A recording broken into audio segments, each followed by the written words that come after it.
Hotep, cher Kamit. Aujourd'hui, je veux te parler d'un principe simple mais fondamental. L'importance d'avoir une attitude positive dans la vie. Pas une positivité naïve, pas une façade souriante qui nie les difficultés, mais une posture intérieure qui change la manière dont tu vois, interprètes et transformes les événements. Car la vérité, c'est que nous ne vivons jamais les faits bruts. Nous vivons notre lecture des faits. Et cette lecture dépend directement de l'état dans lequel nous sommes. Deux personnes peuvent vivre exactement la même situation et en tirer des conclusions totalement opposées. Donne une maison gratuitement à une personne profondément négative, elle verra les défauts, les charges, les voisins, les taxes, les problèmes.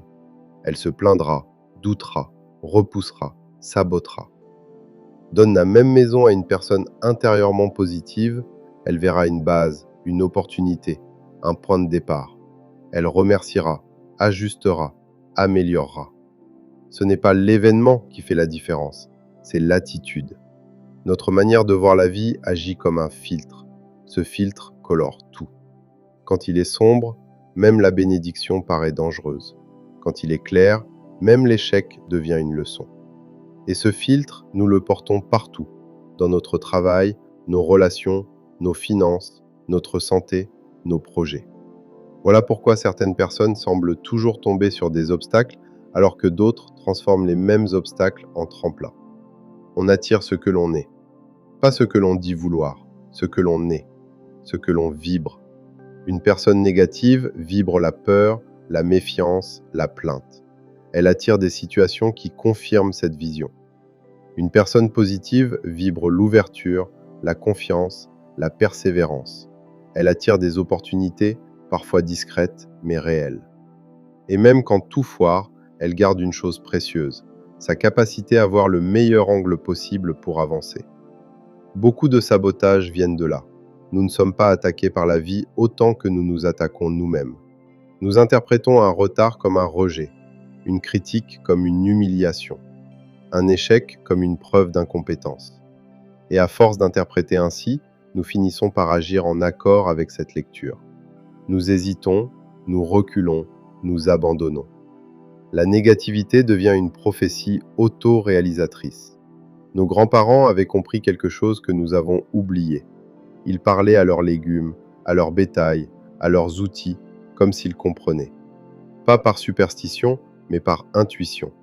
Ils savaient que l'attention, la parole, l'intention modifient subtilement l'environnement.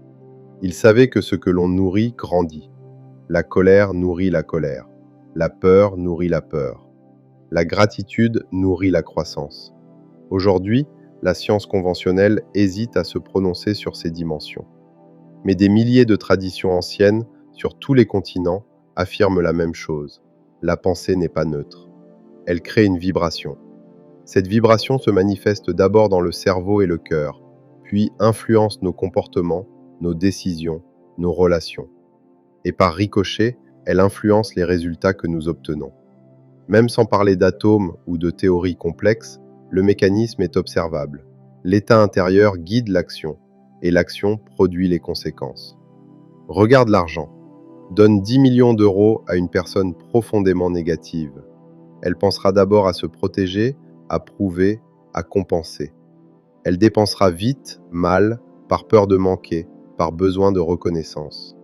En un an, elle aura tout consommé et se retrouvera plus pauvre qu'avant, parce que son rapport à l'argent n'a pas changé.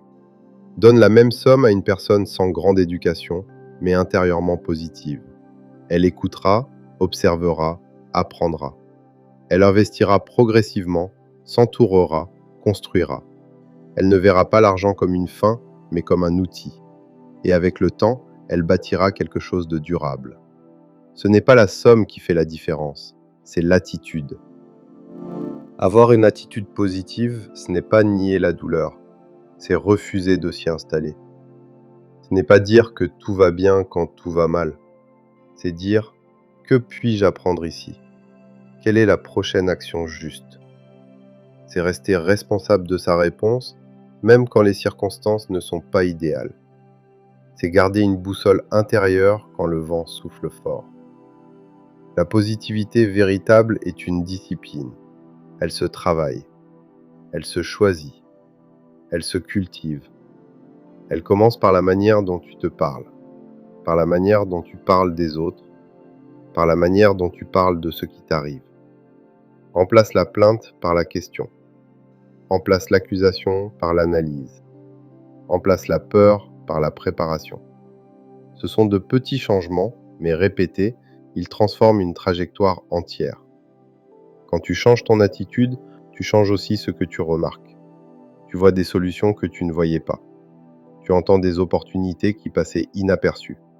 Tu rencontres des personnes alignées avec ton état d'esprit. Tu prends des décisions plus calmes, plus justes. Et même quand tu échoues mieux. Tu te relèves plus vite, avec plus de clarté. Être positif ne veut pas dire être passif. Au contraire, c'est une énergie active. C'est se lever malgré la fatigue. C'est continuer malgré le doute. C'est agir malgré l'incertitude. C'est faire sa part, chaque jour, sans attendre que tout soit parfait. La positivité nourrit la persévérance. Et la persévérance, avec le temps, bat presque tout. Alors commence simplement. Observe tes interprétations. Quand quelque chose arrive, demande-toi, quelle autre lecture est possible? Parle à tes projets avec respect. Traite ton corps avec bienveillance. Nourris ton esprit de pensées qui ouvrent, pas qui enferment. Tu n'as pas besoin d'être parfait. Tu as besoin d'être cohérent. La vie répond à l'attitude que tu adoptes. Pas immédiatement, pas toujours comme tu l'imagines, mais elle répond. Change ta manière de voir et tu verras changer ce que tu peux faire. Change ce que tu fais et tu verras changer ce que tu obtiens. La positivité n'est pas une illusion, c'est une stratégie intérieure. Prends-en soin. Elle peut transformer une maison offerte en prison ou en fondation. Elle peut transformer 10 millions en cendres ou en empire. Elle peut transformer un échec en fin ou en commencement. Le choix commence en toi, maintenant.